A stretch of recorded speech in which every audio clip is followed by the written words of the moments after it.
everybody. Good morning, Nottingham. I always wanted to kind of do that in a kind of good morning Vietnam kind of way, but I don't think I'd carry it off. But good morning, everybody. Welcome to TechFest. We are in, is it April yet? End of March, nearly April.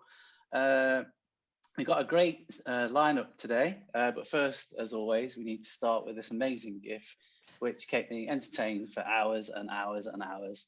What do you think, Alec? Is it up there? I can see you've been homeschooling for a while, you know, with your inventive GIFs. It's retro. That's what it is, isn't it? Yeah, I just thought, you know what a great way to wake up. Anyway, it kept me entertained. Hope you like it.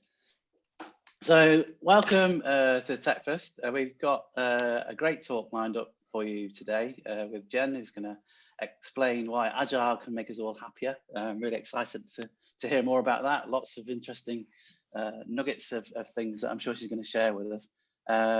But first, a little bit about TechFest for the new people. We've got quite a few new people that have joined us this month. TechFest now, it used to be an office event.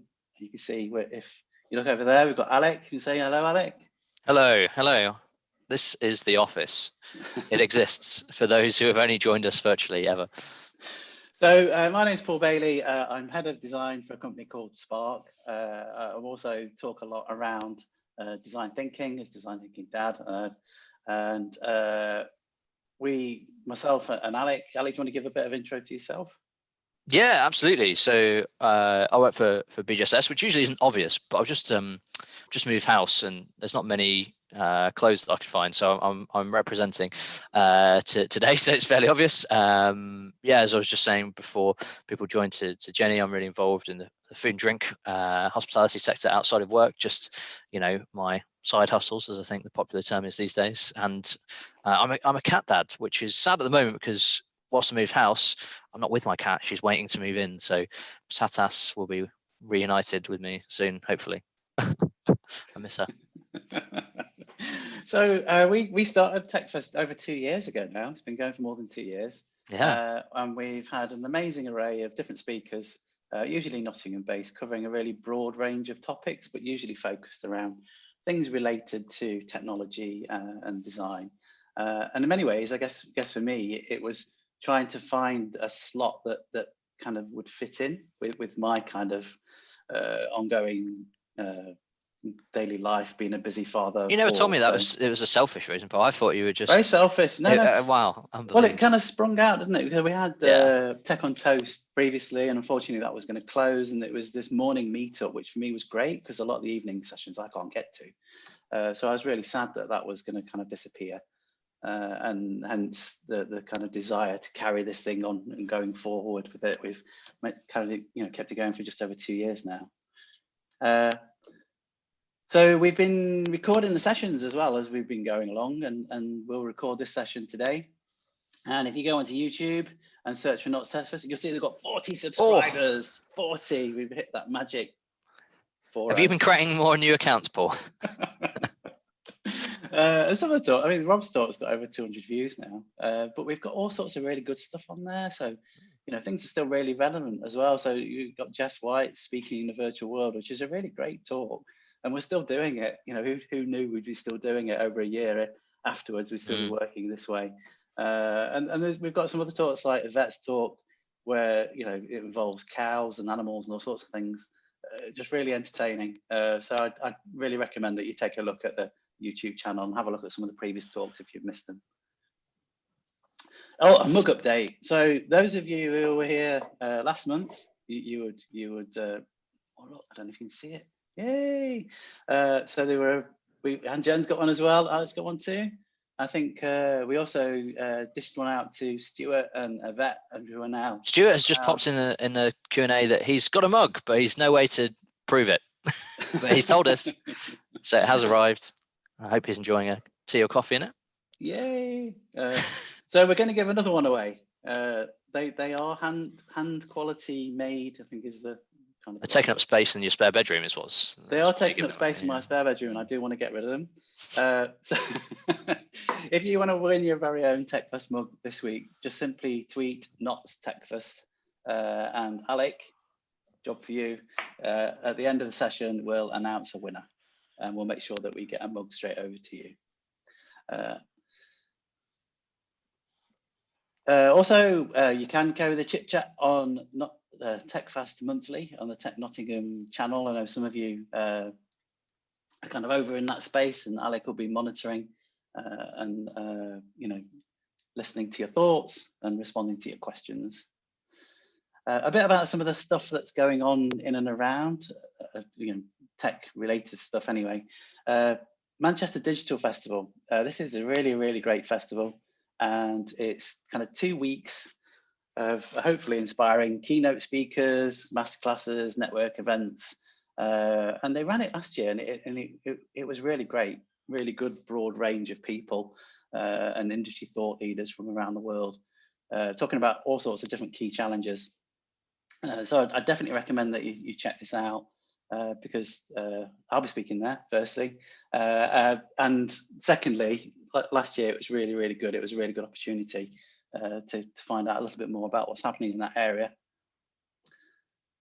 And Digital Lincoln. So this, I don't know if I've got Stuart on the call or not. Digital Lincoln's been going for quite a while, and this month I'm going to be speaking there as well. This is a bit of a shameless self-promotion plug this month. Unbelievable. No, I'm sorry. So I'm going to be talking a little bit about human-centered design, and in particular, how you can work within government agencies to co-create new services or products or services. And if you want to come along to that, just check out the meetup group on Digital Lincoln. And if you're inspired by Jenny's talk today, we would love you to step up and share your story or your experience. We really want to be a platform for local speakers in and around the kind of Nottingham area. And you know, that includes Derby if Tim's on the call, and Derbyshire as well. Obviously, Jen, you know, we want to invite our local community to come and join us and speak at TechFest. But just get in touch with myself or Alec. We'd really love to hear your story and give you the opportunity to share that with the TechFest community. So on to the main event. So a bit about Jen. Jen is the director of Feel Good, Do Good, and a business that helps organisations become happier. Is that fair to say? Yeah, I hope it is. But also, Jen, you're an agile coach, a trainer, a blogger, and a trustee for the Peak District National Park. How do you fit all that in?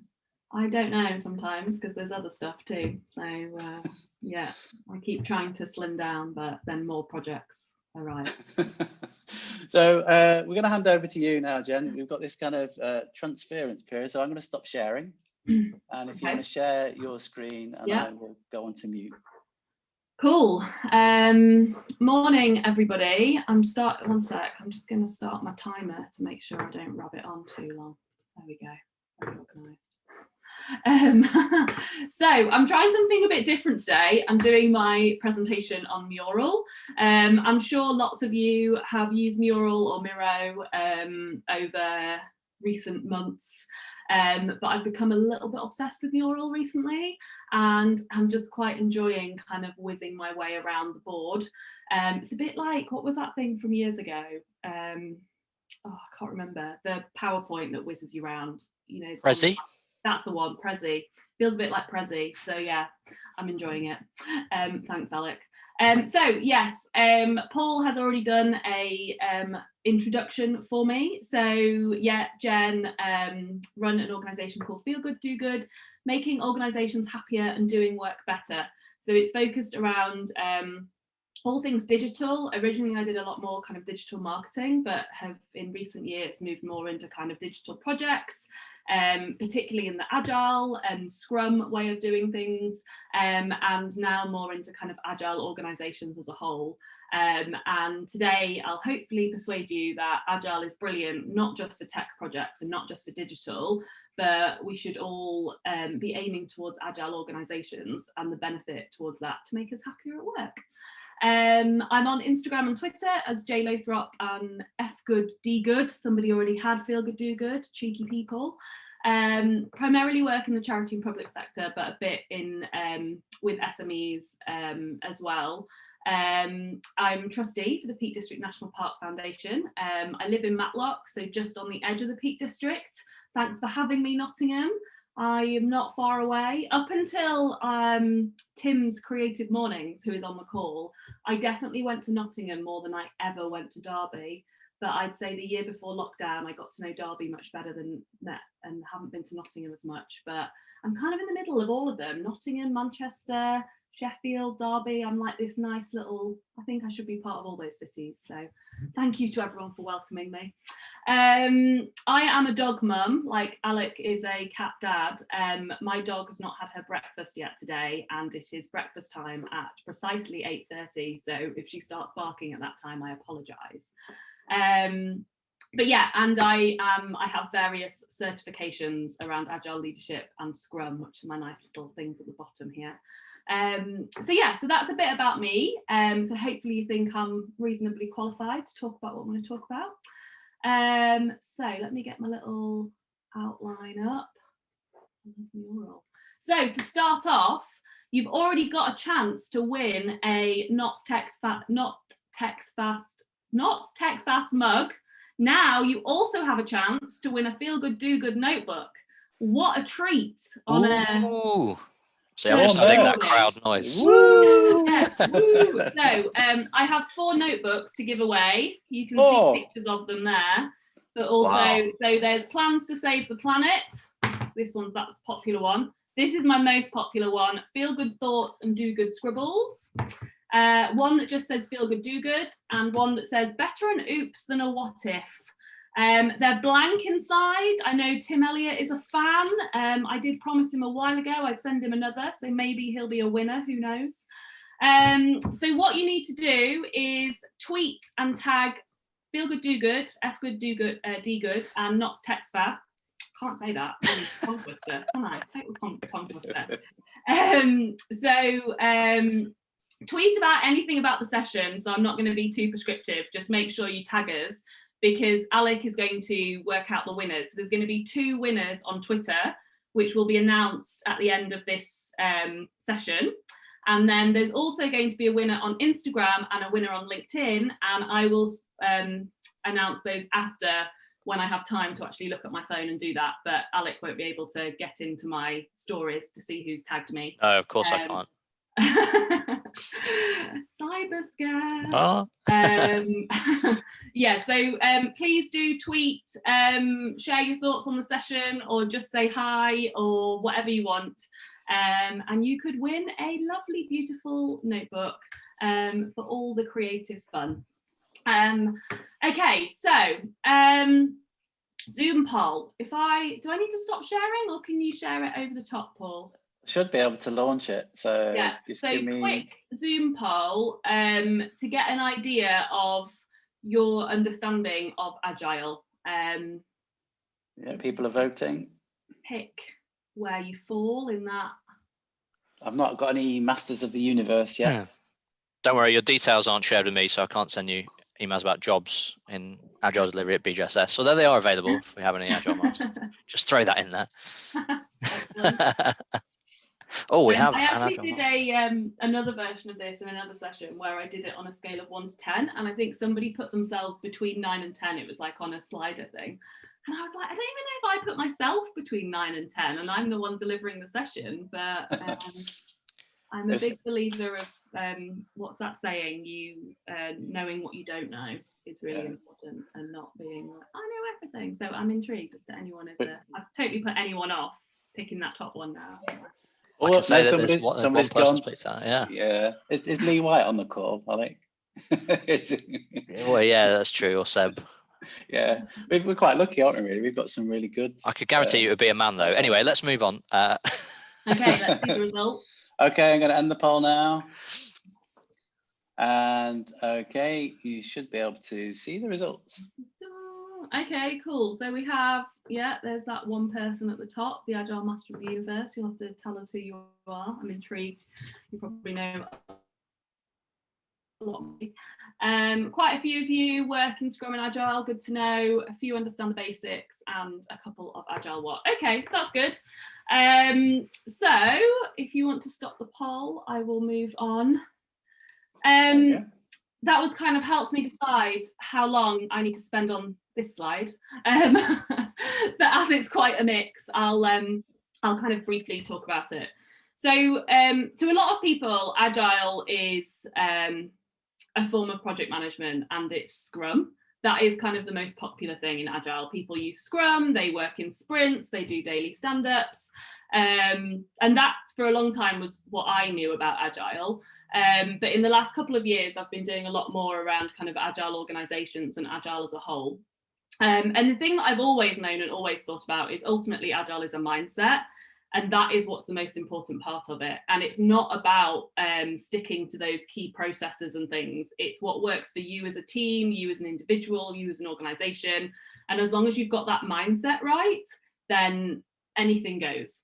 Below on the corner here, you'll see a lovely screenshot from the horrendous website that is agilemanifesto.org. Do you think anyone's ever going to change that? It's so old school. Anyway, and we have the Agile Manifesto that I'm sure most of you that have said that you know a fair bit about Agile know about this. If you haven't, welcome to the Agile Manifesto. It's agilemanifesto.org. This is like the Bible of Agile, very, very important. But these kind of 4 points here are really the most important part. And I think you just need to look at this. And I think sometimes when people see it for the first time, people get excited about it because it's about, we care about what's on the left more than what's on the right. Doesn't mean we don't care about what's on the right in the small bits here, but we care about the left more. And just look down and think individuals and interactions over processes and tools. Oh, now what's the most fun part of work? Is it individuals and relationships and chatting to people, or is it processes and tools? And what do we like best? Things that actually work or lots of documentation? And who loves a contract? Really? Who loves a contract?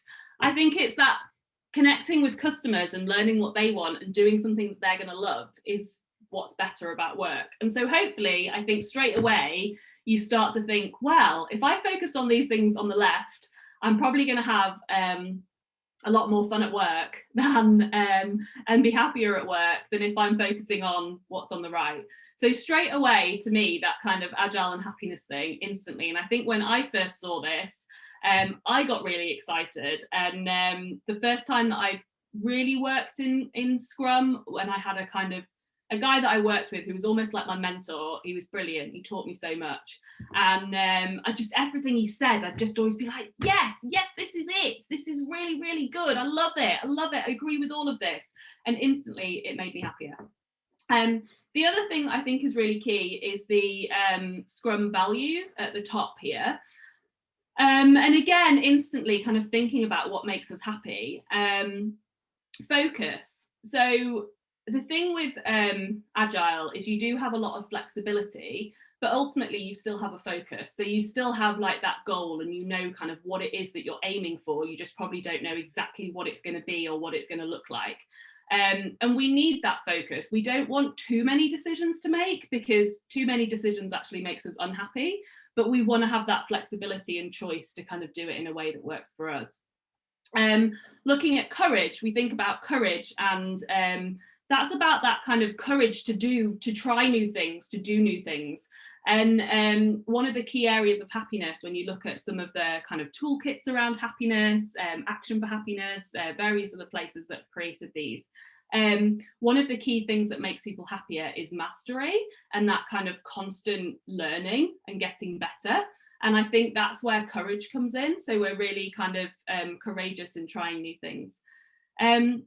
When we look at respect, really important, and I think that's where agile leadership comes in, because it's not just about respect for each other in your team, but also your senior leadership team have respect and they're not micromanaging you and they're trusting you, and that kind of, again, linked with openness. They're, open with you feel the confidence to be open about what's gone wrong and what's gone right, and you know that you're not going to get in trouble for that, or yeah, because you're committed. And anyway, I'm going to move on from this because you guys know what Agile is.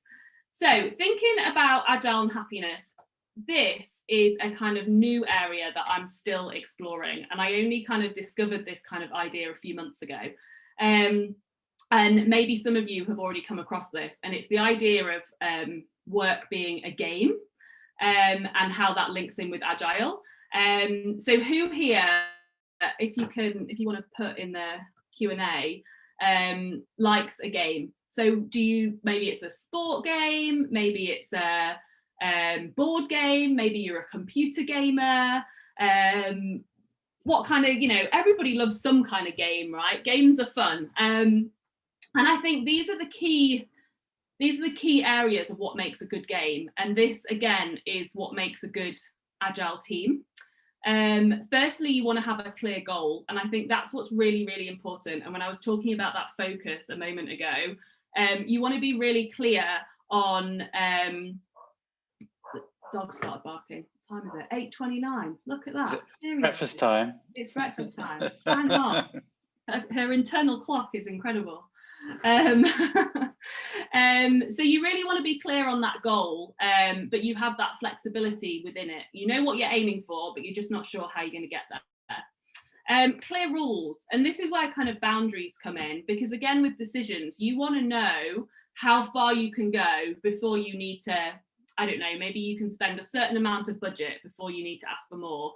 Maybe you can spend a certain amount of time before you need to ask for an extension.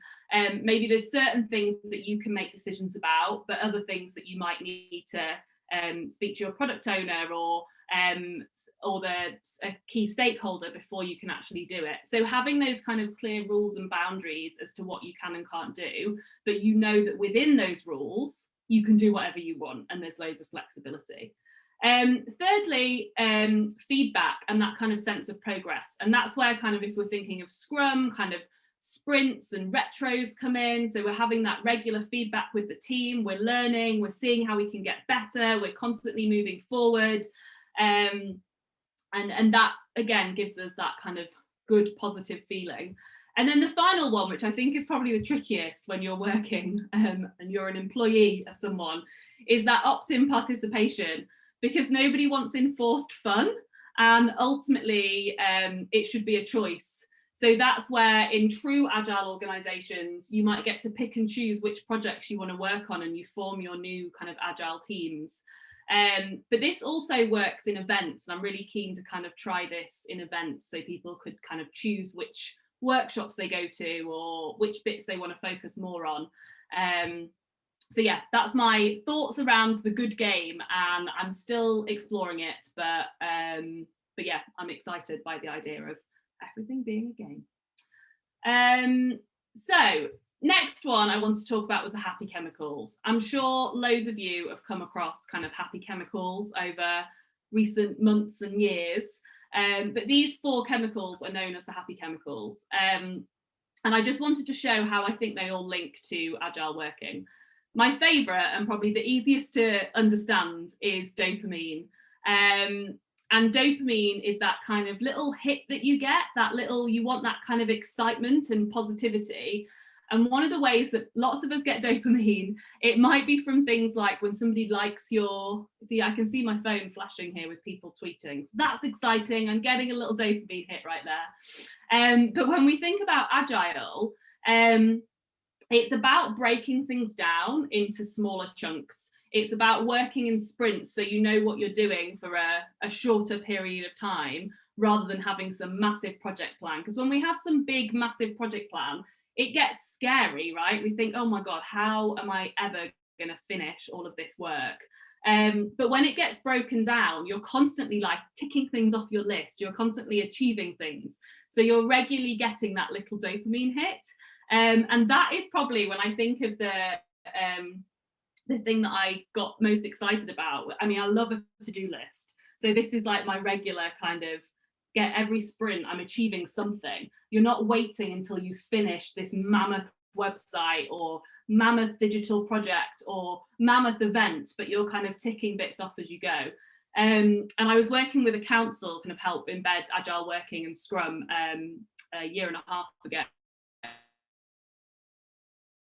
After the first couple of sprints, one of the team, he got so excited. He absolutely loved it. And I said, I just want to kind of carry you around on my shoulder when I'm trying to persuade people of the benefits of Agile and Scrum. And he'd be like, I'm just so happy. And he'd come to the board and we'd have it in a big room in the office. And he'd be like, I just want to show, I just want to show everyone. It's just, and he'd bring people up.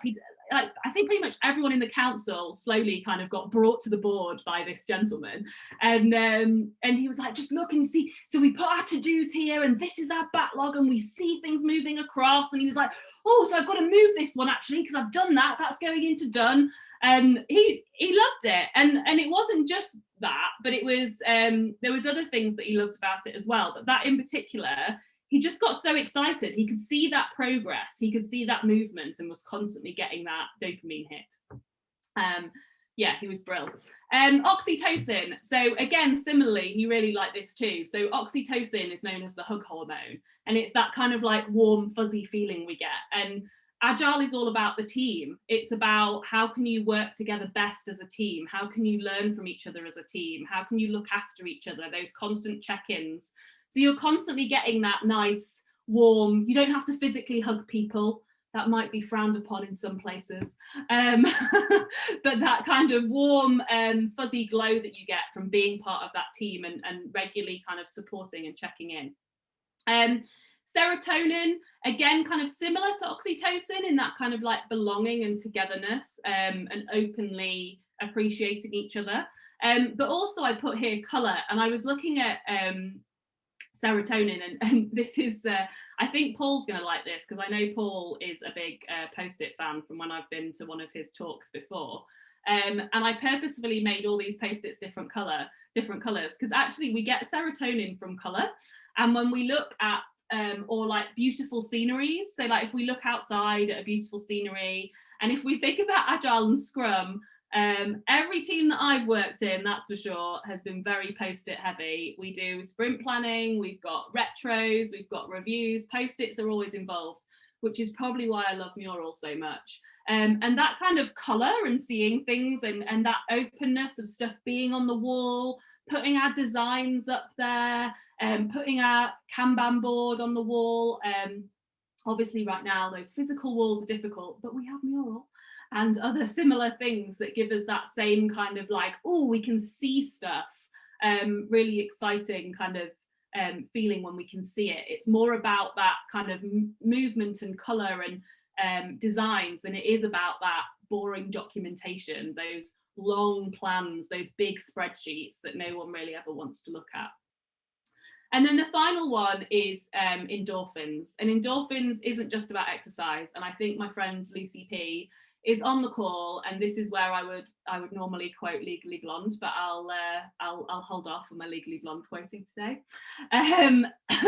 But the other thing with endorphins is you get it from eustress, and eustress is like positive stress. So nobody wants to be really, really stressed all the time, but actually we quite like to have a bit of stress. We like that bit of excitement of, like, if you think about a good week, it's often when you've ticked lots of stuff off, where you've had quite a lot to do, but not too much to do. So last year I went through a period where work wasn't great, and I struggled mentally. I really struggled, because so I have all these things that I can always be doing if I don't have paid work. I write a blog, I've got business stuff to do, I've got volunteering to do, but because I didn't have loads of stuff and stuff that wasn't committed to other people, I wasn't part of teams, I really struggled to motivate myself. And I was missing that eustress, excuse me. The last month has been really busy, but in a really kind of nice way. And I've had that eustress of that kind of like, I've had work and I've had deadlines and I know what I'm doing, but it's not too much and it's not keeping me awake at night, and it's that kind of perfect balance. And I think that is what Agile is about. In particular with Scrum, when you're working in sprints, over time you get better and better at estimating how long things are going to take, so you get more and more realistic with what you put into each sprint, so that you and the team are yeah, you have that right amount of work, but also you know where you're aiming for. You have that end of sprint deadline, which gives us that kind of positive eustress. You also get endorphins from laughter, which hopefully, if you've got a really good team that's supporting each other and you're having a great time and you're probably laughing a lot, and also you're giving because you're supporting each other. It's not me, it's about the team. It's about learning together, failing together, doing things together. There's no one person that's responsible that's going to get the blame. There's no one person that's responsible who's going to take all the credit. It's about working together. And that's really, really important. Okay, right, before I end, because my timer has got 2 minutes, I wanted to share a little bit about Agile at home. So I use Agile ways. Me and my partners are in development software engineer, and so he understands all the Agile stuff as well. And sometimes we do actually have our backlog of work on this wall and our Kanban board of what we're working on. And I thought a really good example was our garden.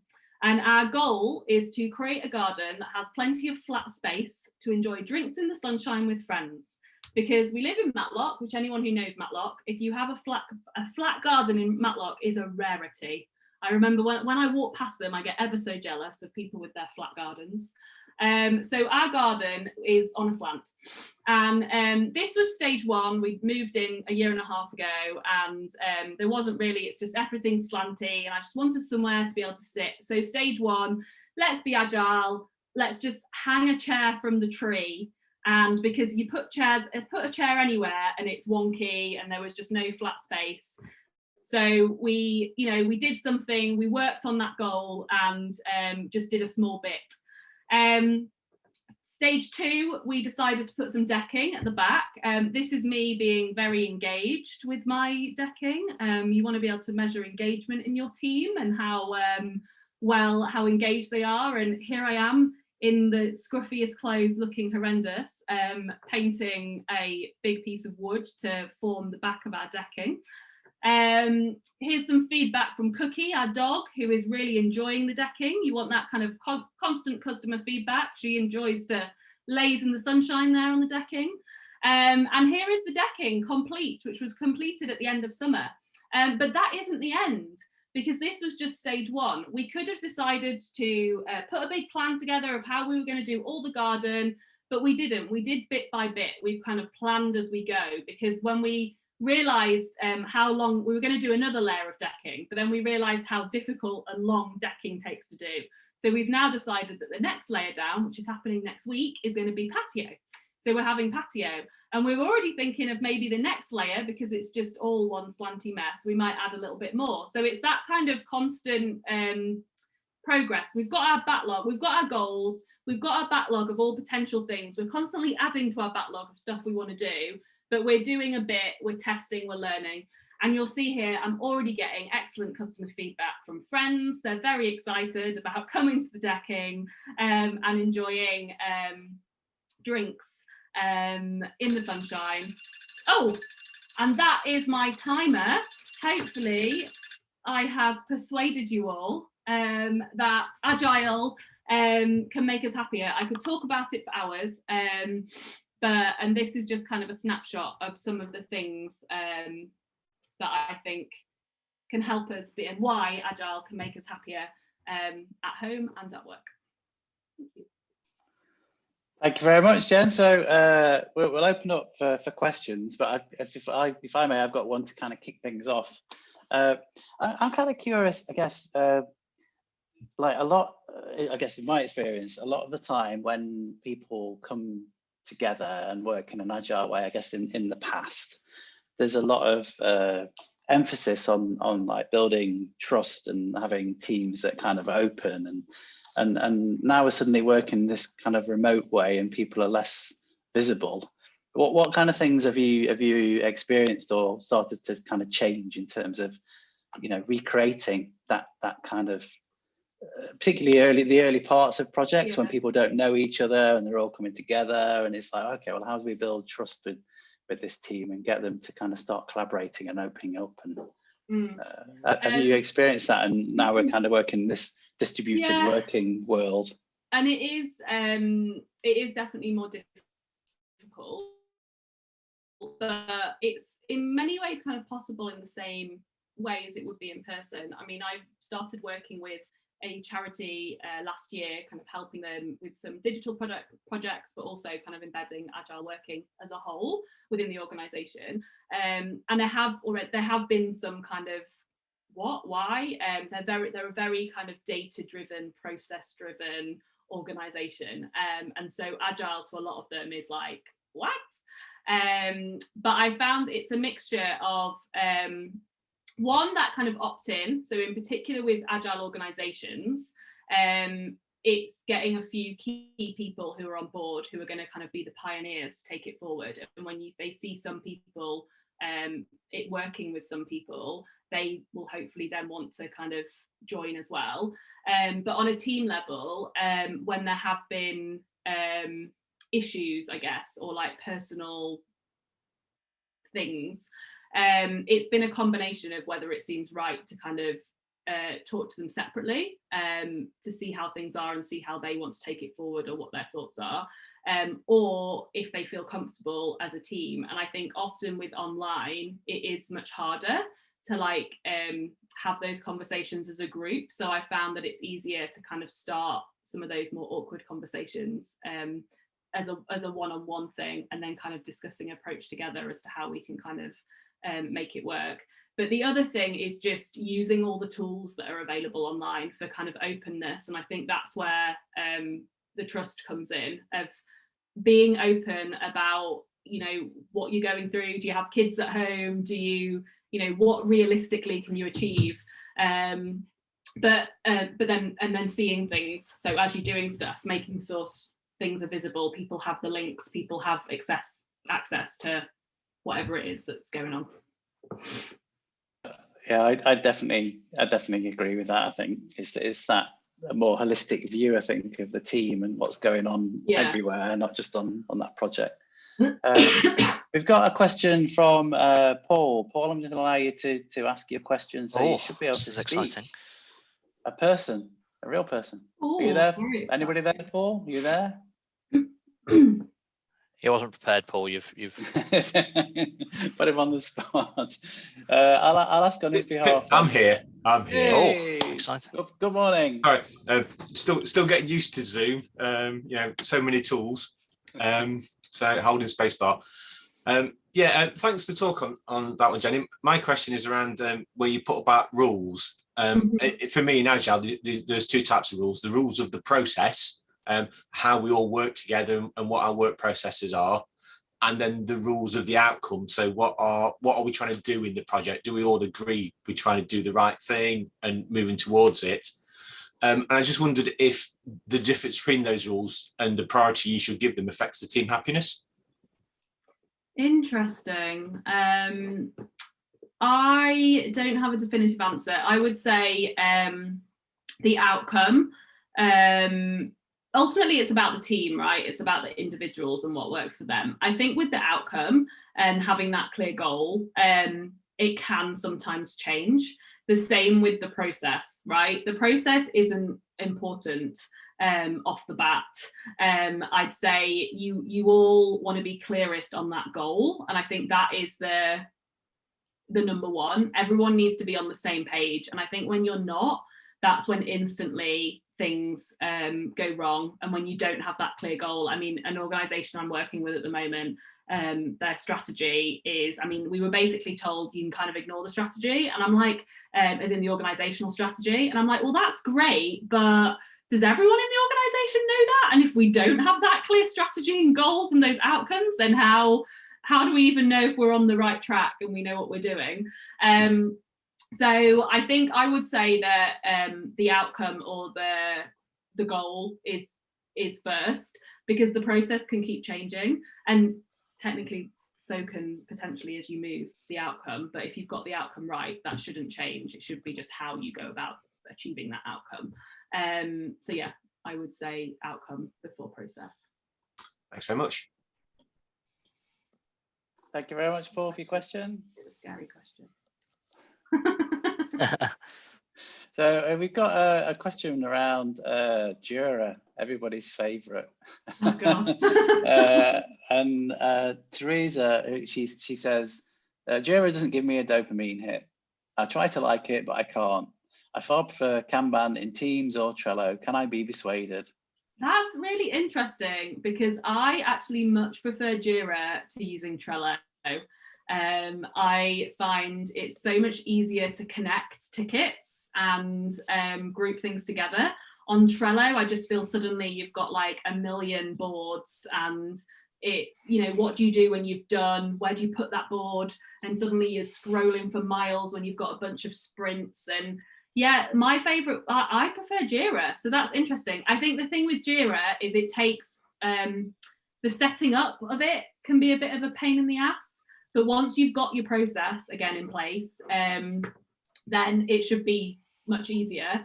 And I think somebody, Alan, has put about having it in board mode. I always have it in board mode as well. I haven't used Jira for a few months because the clients that I'm working with now don't have the budget and don't want to pay for it. So we're using Trello. And they like it, but I'm kind of like trying to hold back because it's, you know, not my decision. That's what they want to use. So yeah, I think you can be persuaded by Jira, but use board mode and make sure you've got it set it up and you know exactly how you're doing it, because once that's in place, it's really easy to just add a new ticket. And yeah. I think in my experience of using it, I think you've almost got like multiple levels of, because it does all this stuff, but you don't really need that unless you really need it. And exactly.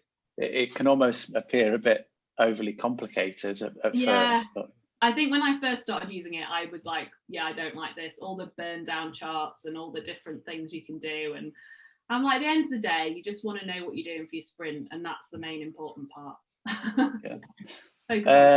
We've got a great question from Aaron. Aaron, do you want to ask your question? Sure, Jen? we can give it a whirl if I'm coming through.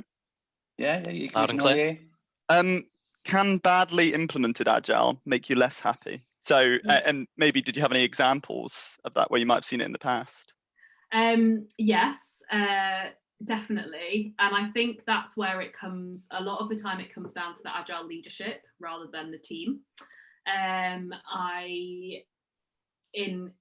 I've had great Agile teams and generally have, had really wonderful people that I've worked with. But when it's come to the larger organization, excuse me, and them not understanding Agile and not being willing to support the team in an Agile way, I think that is where the problems occur. And that's where you're constantly kind of getting up against, I've got a deadline and I need you to do this now. And that's, not proper Agile. I think there's also, this is where the opt-in thing comes in. And I think if you come into an organization and you're like, right, we're doing Agile, you're in this Scrum team, you're in that Scrum team, let's go. This is what we're doing. We're having sprints, we're having daily stand-ups, we're having retros, and not kind of discussing that with the team and having seeing what works best, because you don't have to do it in that way. You can, do things differently. Agile isn't just Scrum, even though that's the most popular and known. You could just use bits of it. And so I think you need to, it's making sure that everyone's on board and it being a choice and something that people come to together rather than it kind of just being thrown on someone. I think that's when it often goes wrong. And I have had experience of that in a council where some of the team it turns out that there was a whole bunch of wider organizational issues going on, which is often the case. So that they were just really like, I don't want to do this. Oh no, this is stupid. I hate post-its. Who hates post-its? Come on. Yeah, I knew there'd be one. Lots of people hate post-its, really. No, come on. But yeah, it can definitely go wrong. But I think it's about starting slowly, taking the team with you and making sure you have that excellent Paul, making sure you have that support around you as well. Okay, great, thank you.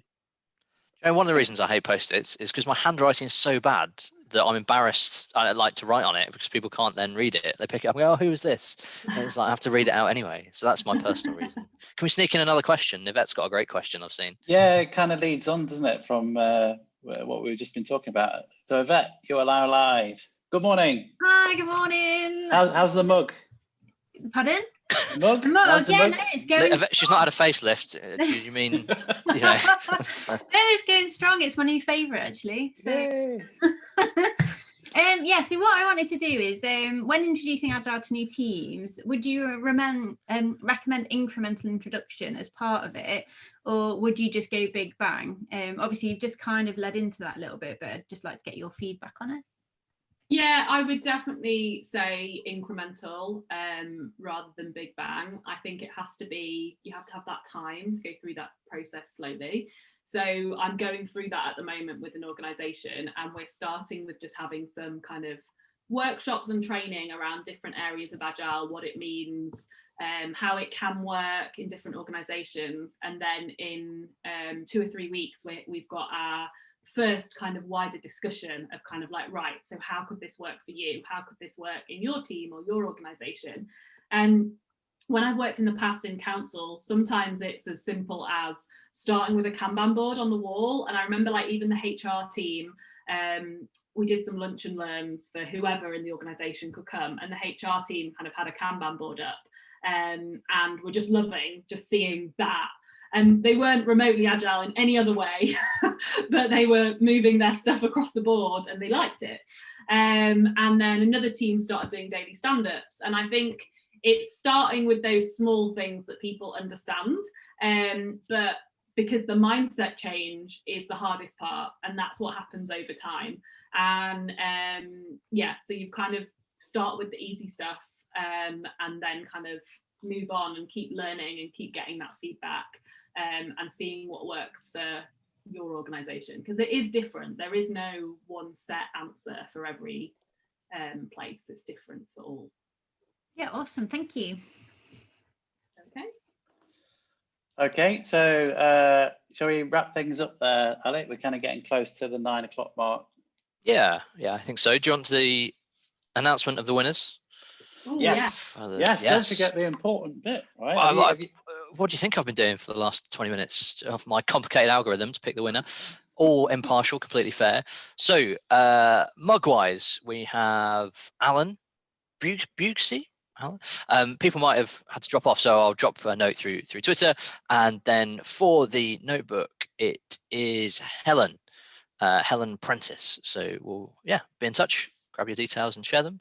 And then obviously for the other bit, Jenny will do that over the next sort of couple of days. I will do it today, and let people know. Yeah, Alan, if you could get in touch with me and so we can sort out your email address, that would be awesome. Let me just. Helen, do you have a preference? Okay, let's allow Helen. Are you still there? Oh wow! She gets to choose. Choices. Still here. I don't know if you can hear me okay. Yes, we can.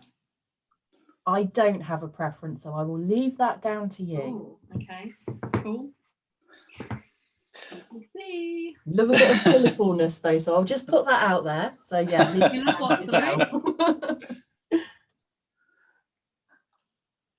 Loves a bit of colourfulness, she says. Okay. Look at your background, that makes me happy. Yeah. Yeah, I feel like a kids' TV presenter with this background on. Yeah. A Whack-A-Day or something. Anyway, that's great. If the winners could get in touch with us, and we can make sure that we get things shipped out to you as soon as possible. Next month, we are here again on Thursday, the 29th, and it'll be April already. So a speaker is to be announced, but it's sure to be great. And we'd love to see you. Big thank you again to Jen today. Great talk. I love talking about this agile and design thinking. So this is right up my street. So thank you very much for joining us and sharing your talk. Really enjoyed it. Everybody else, have a great day. Thank you very much for coming. Thank you. Bye. Take care. Bye.